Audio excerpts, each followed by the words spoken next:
Toyota's commitment to efficiency and convenience can be seen in every corner of its vehicle design, and that even includes the windshield wipers. That's because select Toyota models feature windshield wipers that are recessed below the top edge of the hood, which helps allow for reduced aerodynamic drag. However, it also means there's a specific position required when they need to be raised for replacement, or to prepare for severe winter weather where they might otherwise freeze to the windshield. But once this windshield wiper service position is activated, they can easily be lifted like normal, secured in an upright lock-back position that won't interfere with the hood.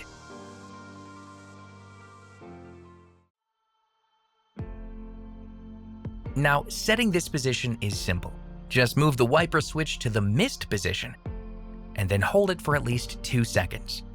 Please note, however, that this also must occur within 45 seconds of shutting off the vehicle's ignition. The wiper arms can now be raised and secured in the lock-back position for easy removal and installation, or simply to prepare for icy or snowy weather. Just remember that the wipers should be lifted by the arms and not the blades. Otherwise, bending or other damage could potentially occur. This service position can be deactivated just as easily. After setting the wiper blades back onto the windshield, simply turn the ignition switch to on and operate the wipers like normal. Again, it's important to remember that the wipers need to be lowered first. They should not be operated when they're in the lock-back position. Once the wipers are activated after being in the service position, the wiper motor will intentionally operate at a slower speed for the first cycle.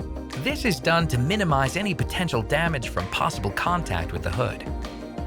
If the wiper arm does contact the hood, however, the wiper motor will automatically reverse and then stop. And that's all there is to using Toyota's windshield wiper service position feature. For more information on applicability and proper usage, be sure to reference your owner's manual or visit toyota.com.